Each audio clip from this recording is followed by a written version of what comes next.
നിസീബിസിലെ വിശുദ്ധ യാക്കോബിൻ്റെ കല്ലറയാണ് ഈ കാണുന്നത്. അദ്ദേഹം 4-ാം നൂറ്റാണ്ടിൽ രക്തസാക്ഷിയായ ഒരു ആദിമ സഭാ പിതാവാണ്. മാർ അപ്രേമിൻ്റെ മുൻഗാമിയായിരുന്നു അദ്ദേഹം.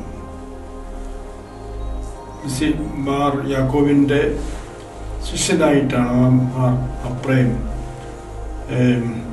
തൻ്റെ പഠനങ്ങൾ പൂർത്തിയാക്കിയത്. മാർ യാക്കോബിനെ തലയർത്ത് വധിക്കുകയാണ് ചെയ്തത്. ആ തലയർത്ത സ്ഥലമാണ് ഈ കാണുന്നത്. അവിടെ മുകളിൽ ഒരു ഇരുമ്പ് കൊണ്ടുള്ള കൊളുത്ത് കാണാം. അതിൽ കെട്ടി കല്ല് ശിരസ് ഛേദിച്ച് അദ്ദേഹം വധിക്കപ്പെടുകയായിരുന്നു.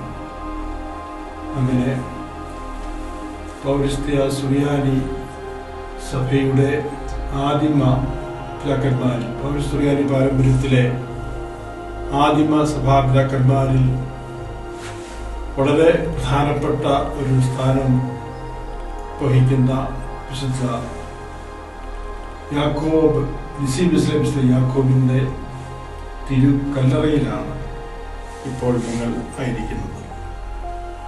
നമുക്ക് ആ വന്ധ്യപിതാവിനെ ഓർക്കാം, പ്രാർത്ഥിക്കാം. ആദിമ സഭയിൽ അദ്ദേഹം നേരിട്ട പീഡനങ്ങളുടെ നടുവിലും സഭയെ സംരക്ഷിച്ച് വളർത്തിയ വലിയ പ്രബോധകനായിരുന്ന വിശുദ്ധ യാക്കോബിനെ നമുക്ക് നന്ദിയോടെ ഓർക്കുകയും ദൈവത്തിൻ്റെ മധ്യസ്ഥത പ്രാർത്ഥിക്കുകയും ചെയ്യാം.